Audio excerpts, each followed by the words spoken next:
नमस्कार, मी राजेंद्र हुंजे. बेधडकमध्ये तुमचं स्वागत. आज आपण चर्चा करणार आहोत मराठवाड्यातल्या एकूणच सगळ्या पाणी टंचाईच्या संदर्भात. पाणी टंचाईच्या अनेक बातम्या यापूर्वी आपण पाहिलेल्या असतील. दुष्काळ सदृश स्थितीचा आढावा घेतलेल्या बातम्या देखील पाहिल्या असतील आणि थेंब थेंब पाण्यासाठी वणवण भटकणारी जनता देखील या दृश्यांमध्ये आपल्याला दिसली असेल. शेतीचं तर पूर्ण नुकसान झालंच आहे. खरीप गेलं, रब्बी गेली आणि एवढं करून देखील ज्याच्या जीवावर शेती कसायची ती बैल आणि जनावरं विकण्याची पाळी देखील शेतकऱ्यांवरती आली आहे. का तर त्या जनावराला खाऊ घालायला चारा नाहीये आणि दुसरीकडे जे पाणी आपल्यालाच प्यायला वेळेत मिळत नाही त्या जनावरांना तर कुठून देणार, अशी सगळी परिस्थिती आहे. आणि या सगळ्या गंभीर परिस्थितीमध्ये ज्या ज्या ठिकाणी दुष्काळी भागात जिल्ह्यांमध्ये पाणी पुरवठा करावा लागतो टँकरच्या साह्याने किंवा एखाद्या बोरवेल अधिगृहित केलं गेलेलं आहे शासनाकडून, तिथलं पाणी पुरवण्याचं काम जेव्हा केलं जातं किंवा एखादा टँकर येतो त्यावेळेला झुंबड उडते, मारामारी होते आणि एकमेकांच्या जीवावर लोक आता उठायला लागलेले आहेत. अशा ठिकाणी 144 कलम पहिल्यांदा लागू केलं गेलं लातूर जिल्ह्यात आणि त्याच्यानंतर परभणी जिल्ह्यात देखील याचा पाठपुरावा याच कलमानुसार केला गेला की जिथं पाणी पुरवठा केला जातोय तिथे जमावबंदी करायची. ही जमावबंदी कशासाठी? आज ज्या प्रकारे सुप्रीम कोर्ट म्हणतंय की या सगळ्या 9 राज्यातल्या दुष्काळाकडे केंद्र सरकारनं डोळेझाक केली का? आणि ही डोळेझाक जर केंद्र सरकार करत असेल तर मग राज्यातला सरकार डोळ्यावर पट्टी बांधून बसलाय का? ही परिस्थिती दिसत नाहीये का? सभागृहात ज्या विषयावर चर्चा व्हायला पाहिजे तो विषय राहतो बाजूला आणि भलत्या मुद्द्यावर सभागृह बंद पडताना दिसतं. 13 तारखेपर्यंत अधिवेशन आहे, पण दुष्काळग्रस्तांना खरंच न्याय मिळाला का? आणि इतके कोटी रुपये आम्ही दिले, तितके कोटी कागदावर फिरवले, इतके टँकर गेले, अमुक कामं झाली, हे म्हणण्यात अर्थ नाही, कारण जनता पाण्यासाठी वणवण भटकते. 3 महत्त्वाचे प्रश्न चर्चेत आज घेतोय. दुष्काळग्रस्त जिल्ह्यांमध्ये पाणी पुरवठा करताना जमावबंदी लागू करणं ही सरकारची नामुष्की आहे का? दुसरा प्रश्न असणार आहे की मराठवाड्याचा चिघळलेला पाणी प्रश्न हे स्थानिक नेतृत्वाचं अपयश आहे का? आणि तिसरा महत्त्वाचा प्रश्न असेल तो म्हणजे समन्यायी पाणी वाटपाबद्दल राज्य सरकारला नवं धोरण अवलंबण्याची आता गरज आहे का? या सगळ्या 3 प्रश्नांवरती आपण चर्चा करणार आहोत. आपल्यासोबत स्टुडिओमध्ये IBN लोकमतचे कार्यकारी संपादक महेश म्हात्रे सर आहेत. आपल्यासोबत भाजपचे नेते पाशा पटेल आहेत. अमरसिंह पंडित आहेत, राष्ट्रवादी काँग्रेसचे आमदार बीड जिल्ह्यातून ते येतात. दोघंही मराठवाड्यातले आहेत, दोघंही आजूबाजूच्या जिल्ह्यामध्ये राहणार आहेत, त्यामुळे तिथली परिस्थिती काय ते आपल्याला सांगतील. आपल्यासोबत येणार आहेत अमित देशमुख, काँग्रेसचे आमदार आहेत लातूर शहराचे. आपल्यासोबत शिवसेनेचे आमदार अर्जुन खोतकर आहेत औरंगाबादवरून आणि जलतज्ञ परिणिता दांडेकर आपल्यासोबत आहेत पुण्यावरून. या सगळ्यांशी आपल्याला चर्चा करायची आहे. मला सुरुवात पाशाभाई तुमच्यापासून करायची की ज्या प्रकारे आपण बघतोय 144 कलम लातूरपासून सुरू झालं आणि आता परभणीत पण जाऊन पोहोचलंय, का परिस्थिती सरकारवर अशी येते की 144 कलम लावून लोकांना पाणी द्यावं लागतंय? एखाद्या वस्तूचा तुटवडा तयार झाल्यानंतर नैसर्गिकरित्या आता समजा पाणीच जर नसेल तर जिथं कुठं पाणी दिसलं की सगळे लोक धावून जाणार आहेत. आणि मग अशा परिस्थितीमध्ये कायदा आणि सुव्यवस्थेचा प्रश्न निर्माण होऊ नये म्हणून दखल म्हणून किंवा समजा एक टँकर आला आणि 1000 लोक जर आले तर तुला ना मला म्हणल्यासारखं होऊन जाईल. आणि म्हणून किमान जेवढं पाणी आलं तेवढं पाणी तरी किमान शिस्तीने सगळ्या लोकांना मिळायला पाहिजे. खरं तर पाणी सगळ्याला मिळेल का? घागर घागर का होणार सगळ्याला मिळणार आहे, परंतु ही मानसिकता नसते की मलाच पहिलं मिळायला पाहिजे. आणि म्हणून अशी गर्दी होऊ नये, त्याच्यात लाठी हल्ला होऊ नये, अशा कायदा सुव्यवस्थेचा प्रश्न निर्माण होऊ नये म्हणून सरकारने जे निर्णय केला ते माझ्या दृष्टीनं ते योग्यच केलं का? तर शिस्त लावून आहे ते पाणी वाटपाचं काम करावं लागलं ह्याच्याबद्दल. पण हेच शिस्तीनं पाणी साठवलं असतं तरी ही कशाला शिस्त लावायची वेळ आली असती?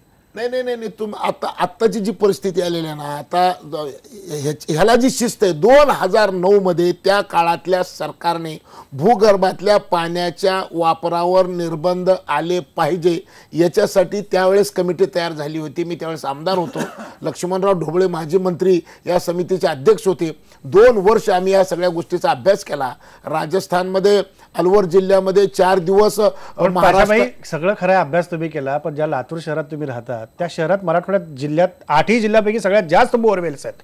मान्य ना? ज्या औसा तालुक्यात तुम्ही काम करता त्याची पाण्याची पातळी 8 मीटरनं खाली गेली. मान्य मी काय या कमिटीने केलं काय पुढं? नाही ऐकून घ्या. मी काय म्हणालो की जाणीव झाली होती का भूगर्भातल्या पाण्याची पातळी खोल चालली, ही त्यावेळेस जाणीव झाली होती. हे सुद्धा चर्चा झाली, नियम तयार झाले, अंमलबजावणी झाली नाही. आता परवा आम्ही लोकमत इफेक्टवर आपण तुम्ही बघितलं असेल की औसा तालुक्यामध्ये मासोडी नावाचं गाव 3 वर्षापासून टँकरवर आहे. ज्या गावामध्ये 1 इंच जमीन कोरडी नव्हती, अख्खचे अख्खं गाव हे पाण्याखाली होतं.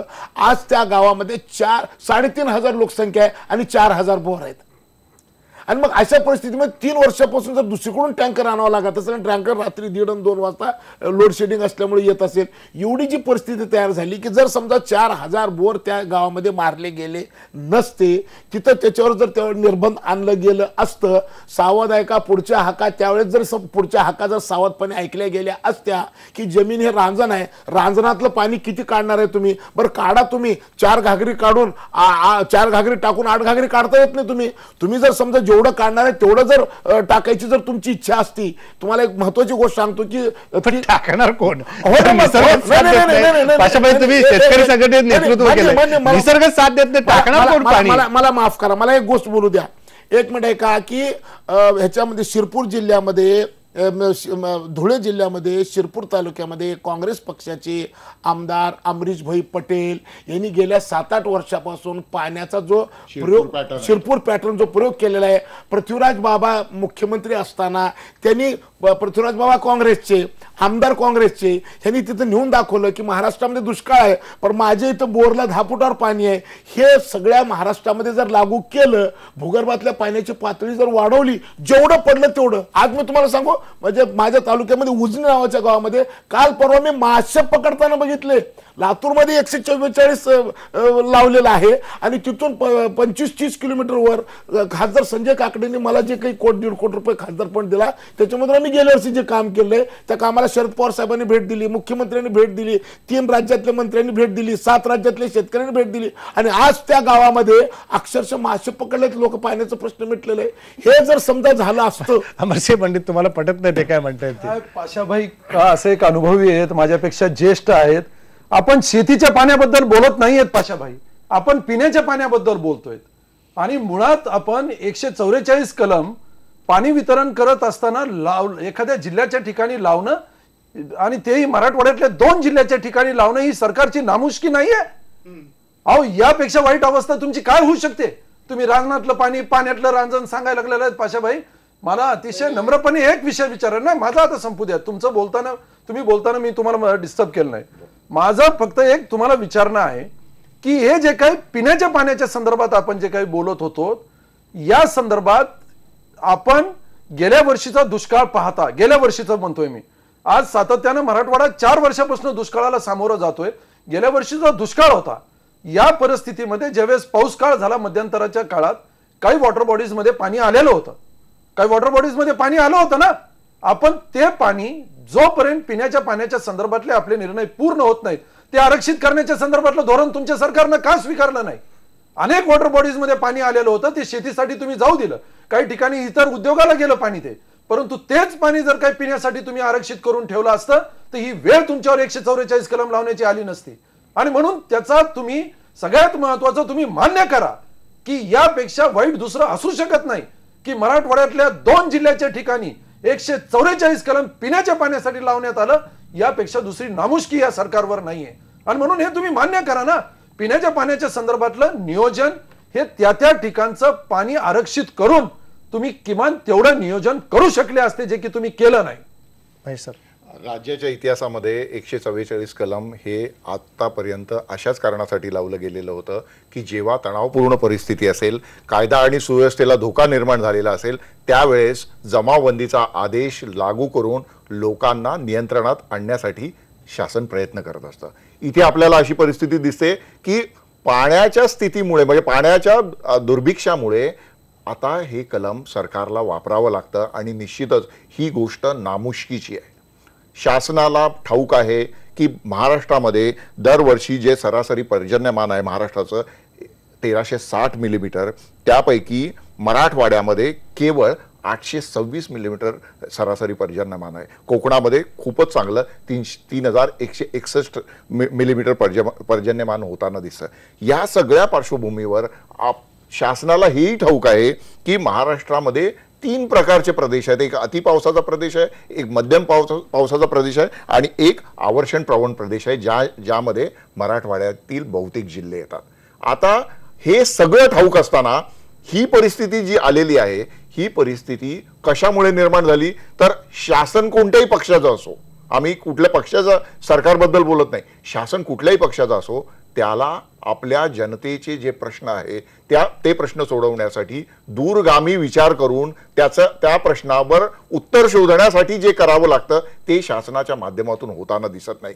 दुसरी अत्यंत महत्त्वाची गोष्ट आहे ती म्हणजे आज शेतीसाठी पाणी, उद्योगासाठी पाणी आणि पिण्यासाठी पाणी या 3 प्रकारामध्ये जो एक फरक निर्माण झालेला आहे हा फरक सुद्धा आपण महत्त्वाचा लक्षात घेतला पाहिजे. आणि दुसरी म्हणजे या पाण्याचं समन्यायी वाटप होणं हे जितकं गरजेचं आहे त्याच्याबरोबर मुंबईसारख्या शहरामध्ये दरडोई किती पाणी मिळतं आणि लातूर असेल, बीड असेल, परभणी असेल तिथल्या लोकांना दरडोई किती पाणी मिळतं याच्यावर शासकीय स्तरावरून कोणी बोलताना दिसत नाही. ना महत्वाचे अधिकारी या विषयावर बोलत आहे ना मुख्यमंत्री या विषयावर बोलत आहे. तर हा जो मोठा फरक आपल्या राज्यामध्ये आता निर्माण झालेला आहे त्यामुळे मला असं वाटतं की आज आम्ही IBN लोकमतच्या माध्यमातून जेव्हा सर्व्हे केला महाराष्ट्राचा त्यात लक्षात आलं की जागर पाहण्याचा कार्यक्रम आम्ही गावोगावी घेऊन जात असताना लक्षात आलं की आज महाराष्ट्रातील महत्वाची 50 शहरं पाण्याच्या दुर्भिक्षाने ग्रस्त आहेत.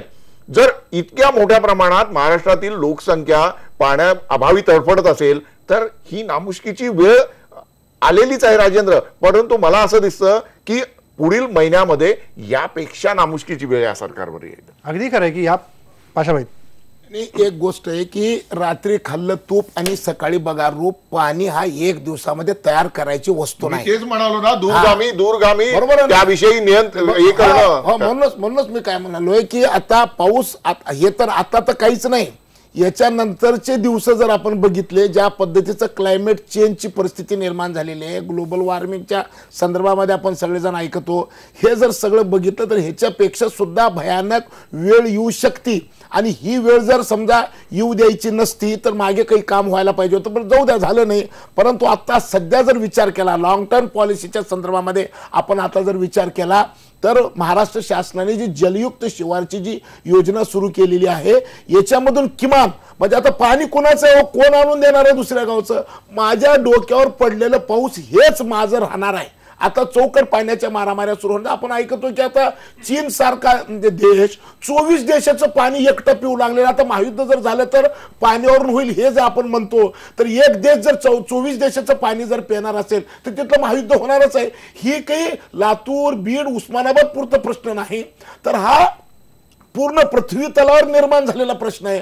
आणि हा प्रश्न सोडवताना किंवा या प्रश्नाच्या संदर्भामध्ये बोलताना अमरसिंह पंडित साहेब हा एवढा छोटा विषय नाहीये. हे पूर्ण जगालाच आता विठीस धरलेला विषय. जर समजा पॅरिसमध्ये सगळ्या जगातले राष्ट्रप्रमुख येऊन एक मिनिट ऐकून घ्या जरा जर म्हणत असतील की 2 डिग्री तापमान कमी केल्याशिवाय माणूस जात वाचते का नाही असा एका ठिकाणी प्रश्न तयार झालेला असताना तुम्ही जर एवढा शूद्रवादासारखं छोट्या म्हणजे पाणी होतं वापरलं नाही ते करायला पाहिजे होतं 144 लागू. ऐकून घ्या जरा हा विषय पिण्याच्या पाण्या प्रश्न पिण्याच्या पाण्याचा तेवढा तर पाऊस पडतो ना आपल्याकडे. एक मिनिट ऐकून घ्या. असं कसं बोलताय ऐकून घ्या जरा. एवढा पाऊस तो पडतो ना पिण्याच्या पाण्यापुरतं. तुम्ही शेतीच्या संदर्भात बोलताय. शेती तर उद्ध्वस्त झाली आपल्या कृपेनं. अहो पिण्याचं पाणी तेवढा पाऊस तो पडतो. मी ऐकून घ्या. तुम्ही मान्य करा ना पाशाबाई. तुमचंच ऐकून ऐकून घ्या. मी अत्यंत सरकारचं सारखंच आहे पाशाबाई. सरकार म्हणतं आमचं ऐका तुम्ही म्हणता आमचं ऐका. तुम्हाला अत्यंत नम्रपणे एक विनंती करतो की हा प्रश्न एवढा लहान नाही. राजकीय बोलायचं असेल तर तुमच्यापेक्षा भैयासाहेब मला अजून 10 पट बोलता येईल त्याच्याबद्दल अजिबात ऐका ना. मी म्हणून हा बिलकुल मी त्याची तुम्ही अडचणी त्याच्यावर चर्चा करायला तयार आहे. मी काय म्हणालोय की ही परिस्थिती फक्त एकट्या बीडची लातूरच्या एका महाराष्ट्रामध्ये 43,000 गाव आहेत 23,000 टंचाईमध्ये आहेत. ही का टंचाई का सरकारने केलेली आहे का. आणि जर समजा भांड्यातलं पाणी रिकामं होलाले कमी होलाले हे जर पहिल्याच्या राजकर्त्याला जर कळलं असतं तर ही वेळ आली होती.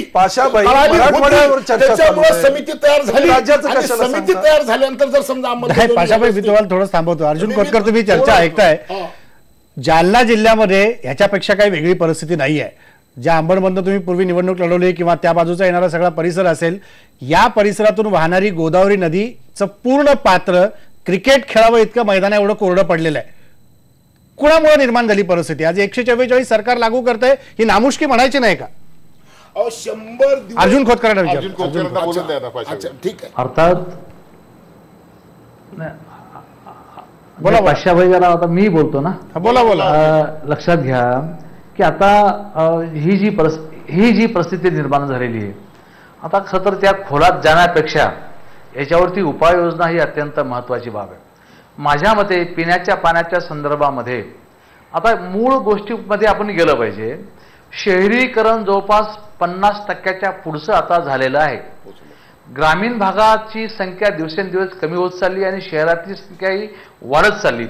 त्यामुळे शहराचे जे सोर्सेस आहेत त्या सर्व सोर्सेसवरती ताण आलेला आहे आणि त्यामुळं आता अलीकडच्या या 10 वर्षामध्ये शहरीकरणामध्ये प्रचंड झपाट्याने वाढ झाल्यामुळं शहराचे सोर्सेस संपले. मला असं वाटतं की या ठिकाणी पिण्याच्या संदर्भामध्ये विचार जर करायचा झाला तर निसर्ग आणि मनुष्य यातला वाद हा आजचा नाही, हा गेला 100 वर्षाचा वाद आहे. तुम्ही समजून घ्या, हा 100 वर्षाचा वाद आहे. कधी पाऊस कमी पडतो, कधी जास्त पडतो. आता आपले संपादक महोदय बोलले की 1360 मिलीमीटर पाणी 800 मिलीमीटर पाण्यावर पण या ठिकाणी आलो होता. मला असं म्हणायचं की आपण आता इंग्रज काळापासून थोडसे परिस्थिती समजून घेऊ. मला 1 मिनिटाचा वेळ द्या. बघा, या देशामध्ये इंग्रजांनी 100 वर्षापेक्षा जास्त राज्य केलं. आता शेवटी त्यांच्या राज्य करण्यामध्ये कशी परिस्थिती होती? त्यांच्याकडे इंग्लंडमध्ये पाऊस 12 महिने पाऊस पडत होता. आपल्याकडे ते राज्य करायला आले त्यावेळेस त्यांनी त्या पाण्याच्या संदर्भामध्ये नियोजन केलं नाही आणि मला असं वाटतं तिथून खऱ्या अर्थाने सुरुवात झालेली आहे की या पाण्यावर काम करण्यासंदर्भामध्ये त्यांनी दुर्लक्ष केलं. मग त्यानंतरच्या काळात आलेल्या राज्यकर्त्यांनी दुर्लक्ष केलं, त्यानंतर अजून ते दुर्लक्ष चाललं. मला असं वाटतं की तिथून पासून तर आमच्यापर्यंत, माझ्यापर्यंत आम्ही सर्वच या बाबीला जबाबदार आहोत. मला असं वाटतं की आता लातूरला 350 किलोमीटर अंतरावरून पाणी आणावं लागतं. कधी नियोजन झालं? 2 दिवसापूर्वी. का यंत्रणा झोपली का? 350 किलोमीटरवरून पाणी आणायचं हे काही आजचा प्रश्न नाही, लातूरचा प्रश्न दिवसेंदिवस वर्षानुवर्षाचा प्रश्न आहे. तरीही त्या ठिकाणी आज म्हणजे मागच्या 4 दिवसापर्यंत पाणी कसं आणायचं या संदर्भातला या ठिकाणी प्रशासकीय पातळीवर, राज्याच्या पातळीवरती त्या ठिकाणी प्रयत्न चालू होते आणि 2 दिवसापूर्वी मिरजेहून पाणी आणायचं अशा प्रकारचा निर्णय झाला. हा निर्णय अगोदर का होऊ शकला नाही पाशाबाई? अमरजी, हा निर्णय अगोदर घेऊ शकला असतो तुम्ही आम्ही मिळून, परंतु हा निर्णय प्रशासकीय पातळीवर आता 2 दिवसापूर्वी झाला. पण अर्जुन भाऊ त्याच्यातले अपडेट सांगतो तुम्हाला. मिरजेतनं पाणी आणायचा निर्णय घेतलाय पण तिथल्या राष्ट्रवादीच्या लोकांनी त्याचा विरोध केला. आम्ही देणार नाही पाणी. मी येतो परत तुमच्याकडे. परिणिता दांडेकर, हा जो सगळा प्रकार आता सुरू आहे किंवा ही जी परिस्थिती ओढवलेली आहे, एक जलतज्ञ म्हणून, अभ्यासक म्हणून तुम्ही कसं बघता की कोण याला जबाबदार आहे? सगळेच आपण त्यात असू शकणार आहोत, यात दुमत नाही, पण परिस्थिती नेमकी नियंत्रणात आणण्यासाठी आपण काय पावलं त्या वेळेला उचलली पाहिजे होती? बरोबर. सगळ्यात पहिली गोष्ट म्हणजे सरकारवर नामुष्की आहे वगैरे असं म्हणण्यात काही अर्थ नाहीये, कारण आपण समजून घ्यायला पाहिजे परभणीमध्ये आणि लातूरमध्ये आणि उस्मानाबादमध्ये गेली 2 वर्ष सलग 50% पेक्षा सरासरीपेक्षा कमी पाऊस झालेला आहे. मराठवाड्यामध्ये 4 वर्ष सलग दुष्काळ झालेला आहे. आत्ता धरणांचा साठा 4% आहे. बरं, हे फक्त महाराष्ट्रात होतंय असं नाहीये, भारतभरात कदाचित हा सगळ्यात मोठा दुष्काळ असणार आहे. गंगा कोरडी झालेली आहे फराका बराजमध्ये, कर्नाटकामध्ये तसंच आहे, तेलंगणामध्ये तसंच आहे. त्यामुळे या दृष्टीने त्याच्याकडे बघायला पाहिजे. काही अतिशय कटू निर्णय हे घ्यायला लागणार आहेत आणि त्यासाठी सगळ्यांचं सहकार्य हे सगळ्यात गरजेचं आहे. त्यामुळे ते आपण लक्षात ठेवायला पाहिजे. आता याच्यानंतर तुम्हाला सांगते, 15 जानेवारीला मी स्वतः निम्न तेरणा धरणाच्या भिंतीवर उभी होते, ज्याच्यातून उस्मानाबादला आणि लातूरला पण आत्ता पाणी पुरवठा होतो. तेव्हा त्या धरणाच्या मध्ये जॅकवेल होती आणि तिथून साखर कारखाना पाणी उचलत होता, जेव्हा धरण मृत साठ्याच्या खाली होतं. हे मांजरा धरणाच्या बाबतीत पण घडलेलं आहे लातूरमध्ये, हे मासोळी धरणाच्या बाबतीत परभणीमध्ये पण घडलेलं आहे. मुद्दा असा आहे की 4 वर्षातले 3 दुष्काळ बघितल्यानंतर आपली जलव्यवस्थापन यंत्रणा नक्की कुठल्या दिशेने बदलली? दोन्ही सरकार झाली याच्यामध्ये. त्यामुळे मला हा प्रश्न राजकीय अजिबातच करायचा नाहीये आणि मला फार वाईट वाटतंय की अशा गोष्टीचं पण आपण राजकारण करून त्याच्यावर तावातावाने बोलणं याच्या इतकं दुर्दैव नाहीये खरं तर. तर दोन्ही सरकारभर हे असंच होत राहिलेलं आहे. पाणी व्यवस्थापन यंत्रणेमध्ये मूलभूत बदल होत नाहीयेत, समन्वयी पाणी वाटप होत नाहीये आणि तो अतिशय मोठा दुर्दैवाचा भाग आहे. महाराष्ट्र आपलं तसं तर आपण सगळ्या गोष्टींमध्ये आघाडीवर आहोत, पण लोकांना पिण्याच्या पाण्याचा प्रश्न आपण सोडवू शकत नाही. 4 वर्ष आपण त्याच्यातून धडे मिळवूनही शिकू शकत नाही. ही एक त्याच्यात अतिशय खेदाची बाब आहे. यातच करण्यासारखं खूप आहे. असं काही नाहीये की सगळ्या वाटा बंद झालेल्या आहेत. सोलापूरमध्ये तुकाराम मुंढे जे कलेक्टर आहेत, सोलापूरमध्ये 2013 मध्ये 200 टँकर होते. आज 2016 मध्ये जेव्हा सोलापूरमध्ये 193 मिलीमीटर पाऊस झालेला आहे फक्त जून जुलै ऑगस्ट मध्ये, तेव्हा तिकडं आता 16 टँकर आहेत. कसं काय झालं? पॉलिटिकल विल मुळेच झालं, ऍडमिनिस्ट्रेशन मुळेच झालं. हे होण्यासारखं आहे. लातूरच्या कलेक्टर्सनी, परभणीच्या कलेक्टर्सनी साखर कारखान्यांना, शहरांना मैला पाणी साफ न करता किंवा इंडस्ट्रीजना परमिशन्स दिल्या कशा? पिण्याच्या पाण्याचं आरक्षण आधी का नाही झालं? आत्ताच्या सरकारने जेव्हा असं सांगितलं होतं की साखर गाळप होणार नाही मराठवाड्यामध्ये कारण त्याच्यासाठी पाणी लागतं, पिण्याचं पाण्याचं आरक्षण कलेक्टर आधी करतील, तेव्हा तशा कुठल्याही सूचना या सरकारने कलेक्टर्सना पाठवल्या नाहीत मराठवाड्याच्या. मी स्वतः सगळ्या कलेक्टर्सशी बोलले, पांडुरंग पोळांशी पण बोलले आणि उस्मानाबादच्या नरनावरांशी पण बोललेले आहे. तर हे प्रश्न खूप मोठे आहेत. पाणी व्यवस्थापनाचा विषय आहे हा. याला कृपया राजकीय रंग देण्यात राजकीय रंग दिला जाऊ नये असं तुम्ही म्हणताय. मी येतो अमरसिंह तुमच्याकडे. अमित देशमुख आलेले आहेत. आम्ही ज्या प्रकारे आपण लातूरमधला आता प्रश्न बघतोय पाण्यासंदर्भातला, खडसे काल गेले, त्यांनी मांजरा धरणाच्या संदर्भातल्या किंवा मांजरा कारखान्यासंदर्भात त्यांनी उल्लेख केला, काही आरोप केले. परिस्थिती नेमकी लातूरमध्ये ही का आली? हे गेले कित्येक दिवसापासून चालू आहे. 25 दिवसाला शहराला पाणी येतं. आता तर 144 कलम पण लागू केलं कलेक्टरने आणि त्यातनं सगळे वाद उत्पन्न झाले. नाही, मला असं वाटतं की कलेक्टरांनी जो 144 कलम लागू केला तो लागू करण्यामध्ये त्यांनी घाई केली. लातूरमध्ये अशी काही विदारक परिस्थिती उद्भवली नव्हती. 144 कलम हा आपण कुठे लागू करतो? जिथं दंगली होण्याची भीती आहे, की जिथं जातीय तणाव उद्भवण्याची भीती आहे. लोक टँकर पाण्याचा आल्यानंतर जो महिन्याभराने येतोय त्या ठिकाणी रांगा लावणार, गर्दी करणार, थोड्याशा तक्रारी होणं हे मानवी आहे. म्हणून मला असं वाटतं की कलेक्टरांनी जे लातूरमध्ये किंवा परभणीमध्ये हा 144 कलम जो लागू केला, खरं म्हणजे त्यांनी महाराष्ट्राच्या मुख्यमंत्र्यांची परवानगी घेऊन हे लागू केलं का त्यांनी त्यांच्या स्तरावर हे लागू केलं, हा सुद्धा प्रश्न उद्भवतोय. मला असं वाटतं की आणि त्याच्यामुळं हा वैचारिक गोंधळ, त्याच्यामुळं याची अनावश्यक म्हणजे या प्रश्नाला एक वेगळी बगल देण्याचा प्रयत्न त्या निमित्तानं होतोय.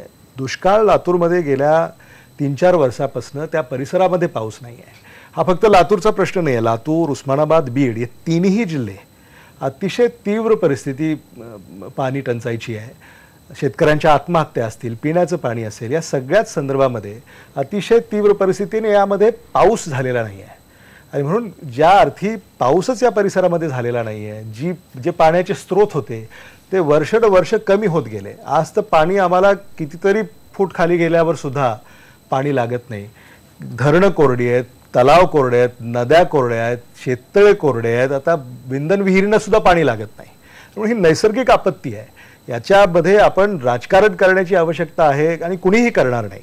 खरं म्हणजे लातूरच्या लोकांचं तर कौतुक करावं तेवढं कमी आहे, कारण या पाणी टंचाईकडे सुद्धा त्यांनी अतिशय धैर्यानं याला तोंड दिलं आहे. आणि सगळ्या ज्या स्थानिक स्वराज्य संस्था आहेत त्या स्थानिक स्वराज्य संस्था सुद्धा त्यांच्या परीनं त्यांची जी क्षमता आहे तो पाणी पुरवठा ते सगळे करतात. आता लातूरमध्ये साधारणतः सगळ्या पक्षाचे नगरसेवक तिथं टँकर समोर उभं राहून त्या बॅरलमध्ये 200 लिटर पाणी देताना आपण पाहिलेलं आहे. आणि म्हणून मला असं वाटतं की त्यांच्या परीनं जे सगळं करणं शक्य आहे ते करतायत. शेवटी 144 कलम लागू केलं जातं. तो घाई केली. काय आवश्यकता काय होती? लोकप्रतिनिधी तर पाणी वाटप करत होते आणि मग लोकप्रतिनिधींवर तुमचा विश्वास नाही का? मग प्रशासनानं समजा प्रशासनाला स्वतःच्या कर्तृत्वावर विश्वास नाही का? जिल्हाधिकारी आहेत, जिल्हा पोलीस अधीक्षक आहेत, त्यांना पाणी वाटपासाठी रांगा जर लागल्या 144 कलम लागू करावा, ही अतिदक्षता घेण्याचं कारण काय? निश्चितच आता लातूरमध्ये जी परिस्थिती आहे या संदर्भात सगळ्या प्रसार माध्यमांमध्ये ओरड सुरू आहे. 1.5 लाखाच्या आसपास लोकांनी स्थलांतर केलेलं आहे. लातूरमध्ये पिण्याचं पाणी जे टॅप वॉटर आपण म्हणतो, नळाने जो पाणी पुरवठा होतो तो महिन्यातून एकदा होतो आणि या सगळ्या परिस्थितीत जर लातूरचे लोकप्रतिनिधी म्हणत असतील की तिथे लोक धैर्याने लढा देत आहेत, तर लोकांनी कशाच्या बळावर लढा द्यावा? त्यांचं दर महिन्याचा जो पाण्यावर होणारा खर्च आहे तो कोणाच्या खिशातून होतो? टँकर माफियांची तिथे कशा पद्धतीने चलतीये, या सगळ्या विषयी ज्या पद्धतीने विचार व्हायला पाहिजे त्या पद्धतीने होत नाही. पहिली गोष्ट, सगळ्या गोष्टी निसर्गावर ज्या पद्धतीने झटकल्या जात आहेत, नैसर्गिक आवर्षण आहे. मग नैसर्गिक आवर्षण जर असेल तर याच्या आधी लातूर मधल्या पाणी टंचाईवर मात करण्यासाठी जे सुनियोजित प्रयत्न व्हायला पाहिजे होते ते का झाले नाहीत? जर हे सुनियोजित प्रयत्न करण्यासाठी जी दूरदृष्टी पाहिजे ती दूरदृष्टी जर आधीच्या नेतृत्वाकडे नसेल तर आताच्या परिस्थितीच्या पलीकडे म्हणजे पुढच्या 2 वर्षात, पुढच्या 5 वर्षात जर पुन्हा दुष्काळ सदृश्य परिस्थिती झाली तर लातूरची स्थिती काय होईल? लातूर जे एकेकाळी विकासाचा पॅटर्न म्हणून ओळखला जात होतं त्याच लातूरवर आता ही परिस्थिती का आली? ही केवळ नैसर्गिक परिस्थिती नाहीये. ही दुष्काळ हा कधीच नैसर्गिक नसतो, तो काही प्रमाणात असतो, परंतु दुष्काळ हा बहुतेक मानव निर्मित असतो. आणि ही मानव निर्मित जी आपत्ती आलेली आहे ती इतक्या सहजासहजी निसर्गावर झटकून आपल्याला मोकळं होता येणार नाही. कारण तुम्हाला ह्या अपयशाचं धनी व्हावं लागणार आहे. या गोष्टी स्वीकाराव्या लागतील संपूर्णपणे. याला निसर्ग जबाबदार नाहीये, याला आमची दूरदृष्टी नसलेली यंत्रणा जबाबदार आहे. ब्रेक घ्यायचा आम्ही थोडक्यात. नाही, मला असं वाटतं की महेश म्हात्रेजींनी जो मुद्दा या ठिकाणी उपस्थित केला की दूरदृष्टी नसलेलं नेतृत्व, मला वाटतं या त्यांच्या मताशी मी सहमत नाही आहे. त्या परिस्थितीमध्ये जे जे करणं आवश्यक होतं, मांजरा धरणाची उंची वाढवणं, मांजरा धरणातला गाळ काढणं, मांजरा धरणाची साठवण क्षमता वाढवणं, मांजरा धरणापासून थेट लातूरपर्यंत पाईपलाईन करणं, जवळपास 125 कोटी रुपये 2005 साली राज्य सरकारनं आदरणीय विलासराव देशमुख साहेबांच्या पुढाकाराने खर्च केले. मांजरा नदीवर अनंत बराज उभे केले. पाऊस झाला असता गेल्या अनेक वर्षामध्ये आणि आता सुद्धा जो साधारणतः जे पर्जन्यमान लातूरमध्ये व्हायला हवं ते जर झालं असतं तर जवळपास 100 किलोमीटर नदी ही पाण्यानं भरून राहिली असती. त्यातून सुद्धा दिलासा मिळाला असता. ही जी त्याचा पाझर हा ग्रामीण भागामध्ये झाला असता, विंधन विहिरीला पाणी राहिलं असतं, विहिरींना पाणी राहिलं असतं. आणि म्हणून महेश म्हात्रेजी म्हणतायत की ही नैसर्गिक आपत्ती नाही आहे आणि हे मानव निर्मित आहे. मी याच्याशी पूर्णपणे सहमत नाही आहे. मला यामध्ये आणखी जोडायचं आहे की यामध्ये पाण्याचा वापर हा काटकसरीनं करायला हवा, हा आधुनिक पद्धतीनं करायला हवा, त्याचा अपव्यय टाळायला हवा, हे सगळं मी मान्य करतो. पण आत्ता ही परिस्थिती आहे की धणेगाव धरणामध्ये पाणी नाही आहे. जिल्ह्यातले सगळे पाण्याचे स्रोत हे संपलेले आहेत आणि म्हणून आम्ही आता बीड जिल्ह्याकडं, उस्मानाबाद जिल्ह्याकडं, सोलापूर जिल्ह्याकडं पाणी जिथं उपलब्ध आहे तिथं पाहण्याची वेळ आलेली आहे. आणि म्हणून उजनीचं पाणी, माजलगावचं पाणी, जायकवाडीचं पाणी, लिंबोटीचं पाणी ही चर्चा का होते? कारण लातूर जिल्ह्यामध्ये पाण्याचे स्रोत नाही आहेत आणि लातूर शहराची लोकसंख्या आता ही जवळपास 10 लाखाच्या घरात काही वर्षामध्ये जाऊन पोचेल. आणि म्हणून त्या वाढत्या लोकसंख्येच्या पाण्याची तहान जर आपल्याला भागवायची असेल तर एक दुसरा शाश्वत स्रोत हा उजनी वरडं आपल्याला आवश्यक आहे. आणि राज्य सरकारची तशी मानसिकता झालेली आहे. सगळ्यांनी सर्वेक्षण केलेले तरी ते सगळेच आता या मताला आलेले आहेत की उजनीशिवाय काही आता पर्याय आहे असं मला वाटत नाही. पण त्याचबरोबर लातूरला जे पाणी येतं त्या पाण्याची गळती कमी झाली पाहिजे. लातूरमध्ये जे पाणी येतं त्याचा उपसा कमी झाला पाहिजे. शेतीला जे पाणी उपयोगात आणलं जातं त्याचा सुद्धा ठिबक आणि तुषार सिंचनाद्वारे जे सगळी पिके सगळेच पॅटर्न आपल्याला हळूहळू बदलावे लागतील. आणि याच्यामध्ये मला राजकारण करायचं नाही. आणि पुन्हा एकदा मी हे सांगतो की जी सरकारं मागे होती त्यांनी त्यांची कर्तव्य बजावली. आता हे सरकार देशामध्ये आणि राज्यामध्ये आहे, त्यांनी त्यांचं कर्तव्य बजावावं हीच आमची मागणी आहे. ठीक आहे, एक ब्रेक घेऊ. ब्रेक नंतर आपण समन्यायी पाणी वाटपाचा मुद्दा असेल किंवा प्रश्न हा चिघळला कशामुळे, स्थानिक नेतृत्वामुळे की सरकारच्या चुकीच्या धोरणामुळे, याविषयी चर्चा करू ब्रेक नंतर.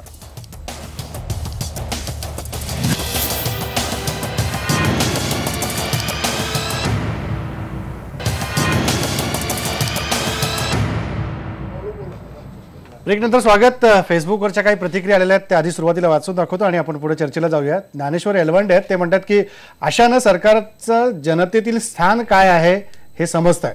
सरकार नक्कीच उदासीन आहे हे यावरून स्पष्ट होतं.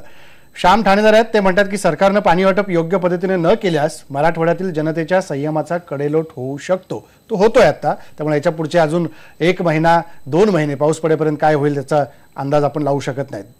श्रीपती वगैरे आहेत, ते म्हणतात की वेळीच उपाययोजना केल्या असत्या तर आज घडीला सरकारवर ही वेळच आली नसती, मग ते सरकार कोणाचंही असो. सचिन वर्तक म्हणतात की विकासाच्या नावाखाली सरकारनं स्वतःहून ही सगळी नामुष्की आपल्यावर उडवून घेतलेली आहे. त्यामुळे या सगळ्या मुद्द्यावरती अमरसिंह पंडित, मला तुम्हाला विचारायचं की जर समन्यायी पाणी वाटपाचा मुद्दा जर आपण घेतला, भीमा कृष्णा स्थिरीकरणाचा मुद्दा असेल, पण कृष्णालावादाच्या त्या निर्णयामुळे आता कृष्णेतलं पाणी आपण उचलू शकत नाही.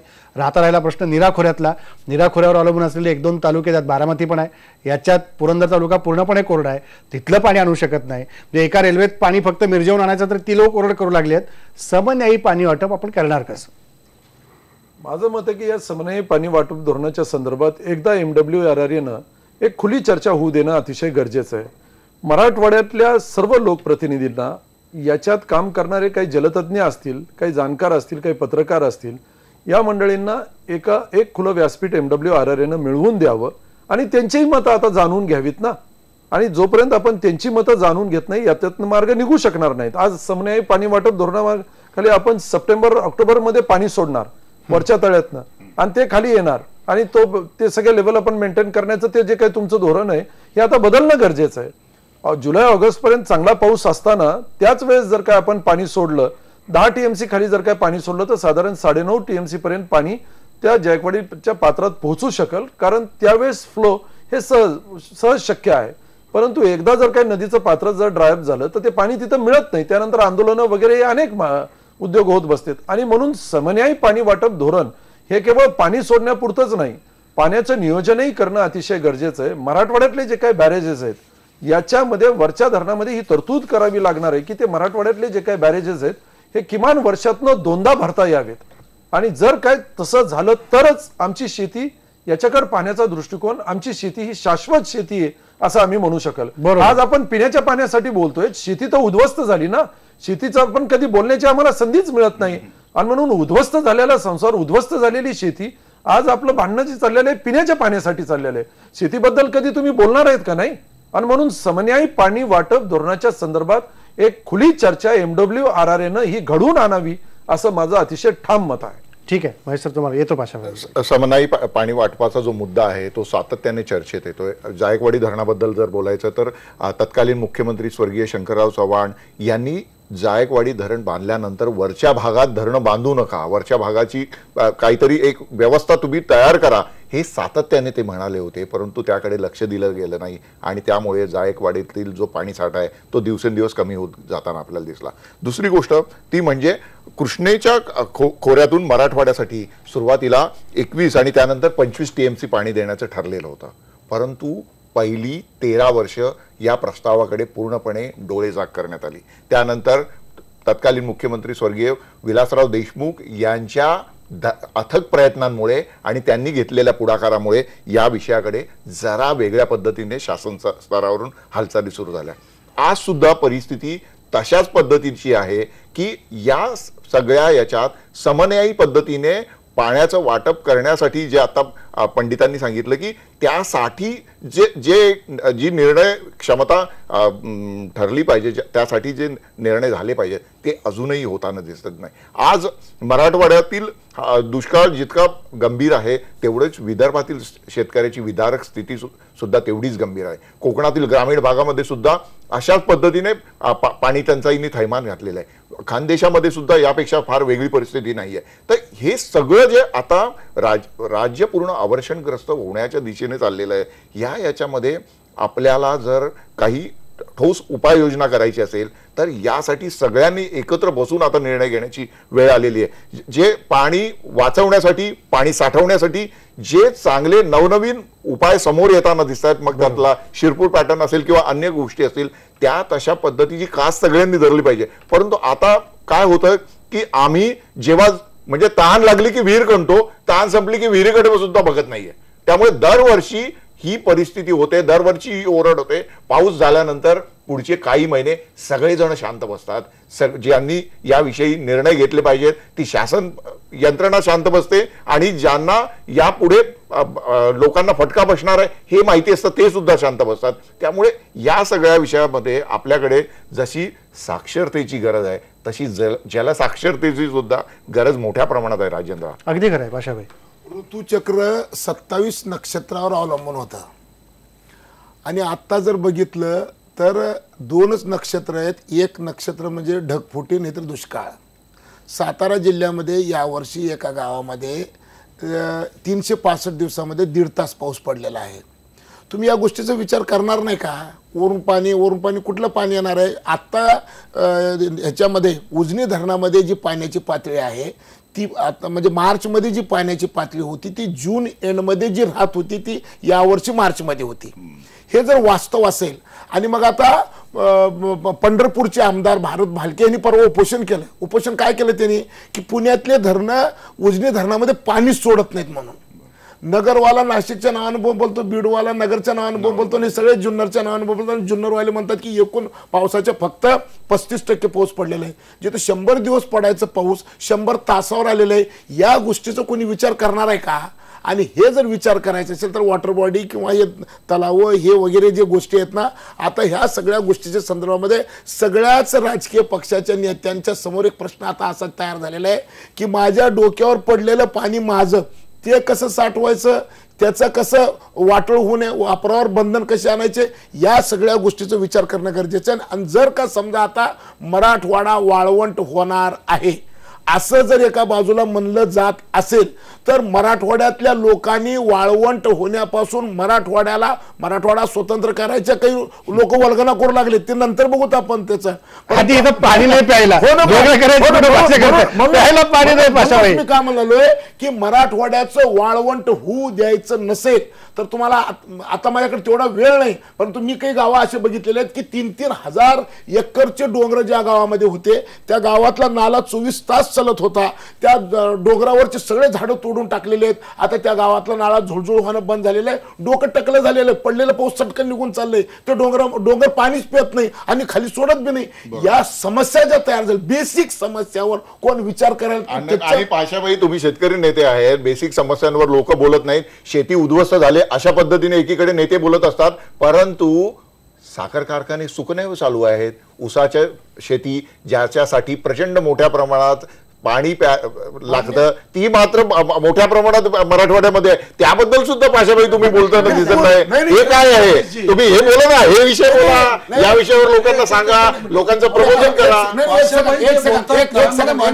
सरकारला मान्य नाही का पाशाबाई जे बोलतात? हे सरकारला सुचवत नाही, पाशाबाई सुचवत नाही, अडचण ती आहे. सरकारला सुचवत नाही का सरकार त्यांचं ऐकत नाही? मला कळत नाही. दुसरी गोष्ट एखाद्या बरोबर असेल, आयोगाचे सुचवतात खूप पण ऐकत नाही सरकार. कृषी मूल्य आयोगाचे माजी अध्यक्ष डॉक्टर अशोक गुलाटी यांना मी लातूरला आणलो होतो. त्यांना मी एक निर्णय त्यांना एक गोष्ट सांगितली होती. कृषी मूल्य आयोगाने निर्णय सुद्धा केला की मराठवाड्यामध्ये ड्रीप शिवाय ऊस लावायला परवानगी देता कामा नये. का पाटानं पाणी पळवतं मराठवाड्यात? हो ना, मग ऐकत सांगणार कोण? आता किती कोण? मला हेच म्हणायचंय की मराठवाड्यामध्ये ड्रीप शिवाय शेती करू नये. पण त्या शेतकऱ्याला ड्रीप मिळवून देण्याचं तुमचं काम आहे ना. मान्य ना. सरकार म्हणून तुम्ही तुमचं ऐकत नाही का सरकार? मान्य. आता तुमच्याकडून आम्ही घेतलेलं तुमच्या काळात खूप छान झालं. आता आमच्या आता 2 वर्ष झालेले आहेत. हे म्हणूनच आता तुमचे 5 वर्ष निघून जातील. तुमचा काळ 65 वर्ष काळ कधी दाखवता का? 65 वर्ष तुमचा काळ कधी? नाही, महेश म्हात्रेजींनी जो कारखान्याचा विषय या ठिकाणी उपस्थित केला, मला खात्री आहे की साहजिकच मी काय बोलणार आहे त्यावर तुम्ही मांजरा कारखान्यात चर्चा खडसे निकाल सुरू केले. नाही, त्याच्यामध्येच मी आपल्याला सांगतो की एकनाथ खडसेजी यांचा सुद्धा कारखाना आहे आणि त्या कारखान्याला पाणी लागतं का नाही हे आता त्यांनीच सांगावं. आणि मग पाणी लागत नसेल तर ते कोणतं तंत्र आहे ते आम्हाला जरी सांगितलं तर मग बिना पाण्याचे कारखाने सुद्धा आम्ही चालवण्याची तयारी येणाऱ्या काळामध्ये दाखवू. साखर कारखान्याच्या बाबतीमध्ये ही जी ओरड होते आहे, मला असं वाटतं की ही थोडीशी अन्यायकारक आहे. साखर कारखाने हे सहकारामध्ये उभे राहिलेले आहेत. ते आज उभे राहिलेले नाही आहेत. आज 50 वर्ष झाली हे कारखाने उभे आहेत. आणि लातूरचं एक उदाहरण आपण घेतलं तर जवळपास 50,000 ते 1,00,000 ऊस उत्पादक शेतकरी एका जिल्ह्यामध्ये आहेत. ते ऊसाचं पीक घेतात. आपला उदरनिर्वाह या पिकावर त्यांचा अवलंबून आहे. आणि म्हणून आज ग्रामीण भागातले लोक आपल्या पायावर उभे राहिले. तीच परिस्थिती उस्मानाबाद, बीड, जालना, नांदेड, परभणी, औरंगाबाद, मराठवाड्यामध्ये सर्वत्र साखर कारखान्यांनी जी उभारी शेतकऱ्यांना दिली याला सुद्धा आपल्याला नाकारता येणार नाही. आणि एवढंच नाकारता येणार नाही. मराठवाड्यातल्या 8 जिल्ह्यातल्या एकूण कारखान्यांची संख्या जर बघितली ती सर्वाधिक संख्या उस्मानाबाद आणि लातूर जिल्ह्यामध्ये येते. नाही, मी जे त्याच्यामध्ये अंतर पाहिजे 25 ते 35 किलोमीटरचं ह्याच्या नाही, पलीकडे ह्याच्या आत कारखाने हे आहेत आणि सगळे- किती ऊस उत्पादन हे सगळे करणार, किती कारखाने कारखान्यांचं काम वेळोवेळी केंद्र सरकार आणि राज्य सरकारच्या येतोय तो धोरणानुसारच परिणिता तुमच्याकडे. धोरणानुसारच उभे राहिलेले आहेत. आता ऊस हे जे पीक आहे याला ठिबक आणि तुषार सिंचनाद्वारेच पाणी दिलं पाहिजे हे सगळ्यांचंच मत आहे. त्यामध्ये सरकारनं कायदा आणला पाहिजे असं आम्ही विधिमंडळामध्ये मागणी केलेली आहे. आणि कोर्टामध्ये जाण्याची वेळ येऊ नये, म्हणजे एखाद्याने आता कोर्टामध्ये सुद्धा जावं आणि कोर्टाकडनं आदेश आणावेत अशी वेळ आता येऊन ठेपलेली आहे. बऱ्याचदा आता म्हणून कोर्ट सरकार चालवतं असं अगदी दिसतंय बरोबर आहे. सगळीकडे. म्हणून तिथं जावं लागतं की काय अशी परिस्थिती आहे. म्हणून आता या दुष्काळाच्या हे जे दुर्दैवी संकट या भागामध्ये आलेलं आहे यातून जर आपल्याला शिकायचं असेल तर जे सगळे पिकं आहेत ज्याला पाणी अधिक प्रमाणामध्ये लागतं त्यामध्ये ऊस आहे, केळी आहे, हळद आहे, अद्रक आहे आणि इतर अनेक पिकं आहेत, ते सगळी पिकं तुषार आणि ठिबक सिंचनाखालीच त्यातून त्याला पर्याय कायद्यानं पाणी द्यावं लागेल. आणि ऊस हे पीक आता फक्त साखर तयार करतं असं नव्हे तर ऊस हे आता वीज तयार करतं, ऊस हे इथेनॉल तयार करतं. पण ऊस या पिकाकडं आपल्याला वेगळ्या तऱ्हेनं पाहावं लागेल. शेवटी पण ते पाण्याचं नियोजन देखील पाहावं लागणार. नाही, ते आम्ही निश्चितपणे करायला- ते उत्पन्न देणारं पीक आहे. मला 2000 मध्ये मी विलासराव देशमुखांची मुलाखत घेतलेली आठवते. त्या मुलाखतीमध्ये जेव्हा या विषयावर मी त्यांना प्रश्न विचारला होता की एकूणच ऊसाचं वाढतं क्षेत्र आणि ऊसाला लागणारं पाणी याच्यामुळे राज्यामध्ये जी आवर्षण सदृश्य स्थिती निर्माण व्हायला लागलेली याच्यावर काय केलं पाहिजे, यावर त्यांनी त्यावेळेस सांगितलं होतं की आपल्याला पीक बदल पद्धतीनुसार जावं लागणार आहे आणि आपल्याला पिकांचे नवे पॅटर्न राज्यामध्ये आणावे लागणार आहेत. परंतु तो विचार त्यांनी मांडला होता, पण त्यानंतर त्या विषयावर ज्या पद्धतीने अंमलबजावणी व्हायला पाहिजे होती, आज 16 वर्ष झाली या घटनेला, म्हणून आज मला अमित जैन म्हणून मला ती गोष्ट आठवते. पण त्यावर उपाययोजना झाल्या नाहीत. आपल्याकडे त्यावर चर्चा बरीच होते, निर्णय प्रक्रियेमध्ये तो विषय येतो, परंतु प्रत्यक्षात त्याच्यावर उपाययोजना होण्यासाठी काय केलं पाहिजे. विधिमंडळामध्ये आज इथे 2 आमदार आहेत, 3 आमदार आहेत, हे विधिमंडळ हा विषय कसा लावून धरतील. अगदी थोडक्यात या संदर्भामध्ये पिकांमध्ये जो बदल करण्याचं आपण या ठिकाणी नमूद केलं ते खरं आहे. मला वाटतं शास्त्रज्ञ याच्यामध्ये अभ्यास करतायत, ते सल्ला देत आहेत. पण शेवटी शेतकऱ्याला जे पीक परवडतं तेच पीक शेतकरी घेतो. सुरुवातीला लातूरमध्ये भुईमुगाच्या शेंगा याशिवाय दुसरं पीक नव्हतं. त्यानंतर सूर्यफूल आलं, त्या कापूस होता आपल्याकडं, त्यानंतर आता सोयाबीन, ऊस. आता उद्या कोणतं पीक शेतकरी घेणार आहेत किंवा शास्त्रज्ञ पिकांची निर्मिती, नव्या पिकांच्या जाती निर्मित करणार आहेत. मला असं वाटतं की हे सगळं काळाने बदल होत असतात. आणि म्हणून आज शेवटी पाशा पटेल या ठिकाणी आहेत. यांनी जे आयोगाचं शेती मूल्य आयोगाची जी कृषी मूल्य आयोगाची जी चर्चा या ठिकाणी उपस्थित केली, नरेंद्र मोदींनी स्वामीनाथन आयोग आम्ही लागू करणार असं लोकसभेत सांगितलं, मुख्यमंत्र्यांनी विधानसभेत सांगितलं निवडणुकांमध्ये. पण आज स्वामीनाथन आयोगाबद्दल कोणीही काहीही भाष्य करत नाही. आज खरी गरज आहे या दुष्काळामध्ये शेतीमालाला जे भाव उपलब्ध होत नाही आहेत, मिळत नाही आहेत, हा आयोग लागू करण्याची काळाची गरज आहे. आणि हे सगळं जर सगळ्यांनी केलं, सगळंच हे कुठतरी कुठे पाण्याच्या भोवतीच निगडीत आहे. पाणी असेल तर बाकी सगळ्या गोष्टी होतील, शेती पिकेल. आणि माझा वेळ संपत आला. अभिजी, अर्जुन खोतकर अगदी थोडक्यात. हे बघा, समनाई पाणी वाटपाचा मुद्दा थोडा भरकटला. महेशजी या ठिकाणी जे बोलले, आता खरं तर जायकवाडीच्या संदर्भात हा मुद्दा महत्वाचा आमच्या मराठवाड्यासाठी, समनाई पाणी वाटपाचा. मला असं वाटतं की नियमबाह्य वर धरण बांधले हे तुम्ही मान्य करतात. असं मला असं वाटतं की जायकवाडी हे पायथा ते माथा 50% तरी जायकवाडी यामध्ये भरलं गेलं पाहिजे. माझी मागणी आहे पाशाबाईला आहे, अमित देशमुखला आहे, भैयासाहेबांना माझी मागणी आहे, आपण सर्व मिळून माननीय मुख्यमंत्र्याला भेटून त्यांना सांगू विधानसभेचं अधिवेशन संपल्याबरोबर या संभाजीनगर औरंगाबाद शहरामध्ये पहिली तातडीची वार लेवलला बैठक आपण या ठिकाणी घेऊया आणि या बैठकीमध्ये फक्त पिण्याच्या पाण्याचा प्रश्न हा प्रश्न आपण या ठिकाणी लावून धरूया. मुळामध्ये पहिली गोष्ट अशी आहे की आता पाण्याचे उपसा करायच्या ज्या योजना आहेत त्या योजना बंद केल्या पाहिजेत. पाणी मुरवायच्या योजना आता या ठिकाणी लागू केल्या पाहिजे. मला असं वाटतं की आपण पिण्याच्या पाण्याचा प्रश्न या संदर्भात बोलतो, परंतु 50 लाख जनावरं या मराठवाड्यामध्ये आहेत. या 50 लाख जनावरांच्या पिण्याच्या पाण्याच्या प्रश्नाबद्दल कोणी बोलत नाही. हा प्रश्न माझ्या दृष्टीतून अत्यंत महत्वाचा आहे. एका जनावराला जवळपास 40 लिटर पाणी रोज लागतं, त्या संदर्भात सुद्धा नियोजन करणं अत्यंत गरजेचं आहे.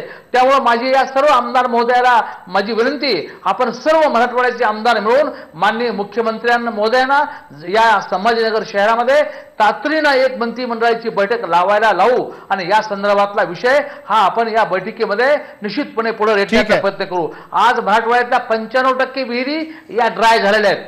बरोबर काय अख्खे मोठे धरण ड्राय झालेत? खोतकर साहेब थोडक्यात 30 सेकंद. खोतकरजी यांनी जनावरांचा मुद्दा या ठिकाणी उपस्थित केला. खोतकरजी, सरकार तुमचं आहे, तुम्ही गोशाळा सुरू करणार होता आणि एकही गोशाळा आपल्याला महाराष्ट्रामध्ये सुरू झालेली दिसत नाही. आम्ही सुरू बघा नाही दिसत नाही. सरकार तुमचं आहे, तुम्ही सरकारला भाग पाडा.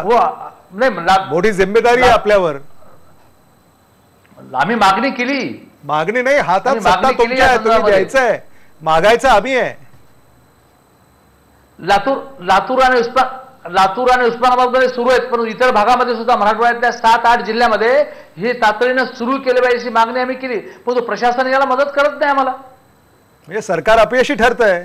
ठीक आहे, ही चर्चा आपण कधीतरी एकदा गोशाळेवरची घेऊया. परिणिता दांडेकर, शेवटी अगदी थोडक्यात. मला 2-3 गोष्टी याच्यामध्ये मांडायच्या आहेत. पहिल्यांदा तर अमित देशमुख साहेबांनी बोलले की साखर कारखाने कोण शून्य याच्यावर चालतात पाणी, तर आम्ही पण तसं करू. तर उस्मानाबाद मध्येच आहेत नॅचरल शुगर्स, त्यांना माहित असेल नक्की, ते त्यांनी नक्की जाऊन बघावं. मांजरा धरणातून लातूरला जेव्हा पिण्याच्या पाण्याचा मांजरा धरणातून पिण्याच्या पाण्याचं नियोजन नसताना साखर कारखान्यांनी पाणी उचललं की नाही, हा महत्वाचा मुद्दा आहे.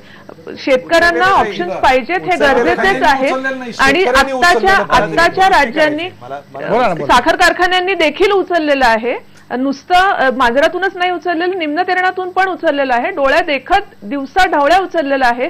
पिण्याच्या पाण्याचं नियोजन नसताना उचललेलं आहे. या गोष्टी नाही म्हणून नकारून या खोट्या ठरणार नाहीयेत. दुसरी गोष्ट अशी आहे की या सरकारने या वेळेला डाळीचं पूर्ण प्रोक्युअरमेंट केलं नाही. डाळ हा अतिशय महत्वाचा घटक आहे. कोरडवाहू शेतकऱ्याचा तो कणा आहे. याचं आपण प्रोक्युअरमेंट केलं नाही. आपण फक्त ऊस, साखर कारखाने आणि FRP याच्या भोवती पिंगा घालत असतो. पाण्याबद्दल आपण बोलत नाही. प्रवरा नदीतून आत्ताही पिण्याच्या पाण्याचं अवतरण सोडल्यानंतर साखर कारखाने ते पाणी क्रशिंगसाठी उचलत आहेत. दिवसा ढवळ्या हे घडत आहे, आपण त्याच्याबद्दल बोलत नाही. समन्वयी पाणी वाटपाचं तुम्ही जेव्हा बोललात तेव्हा पुणे आणि जायकवाडीला पाणी सोडायचं नाही याच्यासाठी जी लॉबी होती नाशिक आणि नगरमध्ये, ती साखर कारखान्यांची लॉबी होती. आपल्याला हे समजून घ्यायला पाहिजे की समन्वयी पाणी वाटप का होत नाहीये. MWRRAचा प्लॅटफॉर्म बद्दल आपण बोलत आहोत. प्रत्येक MWRRAने घेतलेला निर्णय हा हायकोर्टमध्ये चॅलेंज केला जातोय, सुप्रीम कोर्टमध्ये चॅलेंज केला जातोय आणि म्हणून पाणी सोडलं जात नाहीये ऑक्टोबरमध्ये. म्हणून पाणी एप्रिलमध्ये पण सोडलं जात नाहीये. भामा आसखेडमधून, टाटाच्या धरणांमधून अजूनही उजनीला आपण पाणी सोडलं नाही. ठीक आहे. आणि कुठलंही सरकार असो, मुद्दे इथेच फिरत राहतात. ठीक आहे, 30 सेकंद फक्त. नाही, आता त्यांनी जे सांगितलं की कारखान्यांनी मांजरा धरणात पाणी उचललं, पहिल्यांदा तर मी आपल्याला सांगू इच्छितो की कारखान्यांना पाणी उचलण्याची परवानगी हे सरकार देतं आणि सरकारने हे सगळे पाण्याचे स्रोत पिण्यासाठीच राखीव केले होते. त्यामुळं कुठल्या कारखान्यांनी पाणी उचललं याची माहिती आपण या ठिकाणी दिली पाहिजे. आणि समजा सरकार इथं अस्तित्वात असताना जर कारखाने पाणी धरणातनं उचलत असतील तर मला असं वाटतं की सरकारचं नियंत्रण आहे की नाही. पहिल्यांदा तर याच्यामध्ये काही तथ्य नाही आणि आपण जे म्हणताय मांजरा धरणातच उचललं आहे, तर मला असं वाटतं की ही दिशाभूल करण्याची माहिती या ठिकाणी सादर होते. ठीक आहे भाई सर, थोडक्यात शेवटी एवढंच म्हणतो राजेंद्र, चर्चा आपली सगळ्याच म्हणजे पिण्याच्या पाण्यापासून तर ऊसाच्या शेतीपर्यंत आणि कारखान्यापर्यंत गेली. परंतु मला आता आठवते नादो महानोर यांनी विधिमंडळात जी कविता ऐकवली होती, ती कविता या ठिकाणी प्रार्थनेसारखी आहे. या नभाने या भुईला दान द्यावे आणि या मातीतून चैतन्य गावे, अशी कोणती पुण्ये येती फळाला, जोंधळ्याला चांदणे लगडून जावे. एवढीच आपण सगळेजण अपेक्षा करू शकतो. अगदी खरं आहे. कार्यक्रमात इथंच आपण सगळेजण थांबूया. मात्र शेवटी जाता आता 125वी जयंती आपण लवकरच डॉक्टर बाबासाहेब आंबेडकरांची पुढच्या आठवड्यात साजरी करतोय. बाबासाहेबांनी 1942ला मंत्री असताना हीच जाणीव करून दिली होती की पुढच्या 60-70 वर्षामध्ये पाण्यावरून जर आपण त्याचं समन्वयी वाटप नाही केलं आणि वाहून जाणारं पाणी जर आपण नीट थांबवू नाही शकलो तर कायदेमंडळात काम करणारी हीच मंडळी आज एकमेकांची डोकेफोड करतायत, राजकारण करतायत आणि जनता मात्र होरपळती आहे. हे सगळ्यांनी लक्षात ठेवावं. इथंच थांबू. फक्त काय दिन लोक.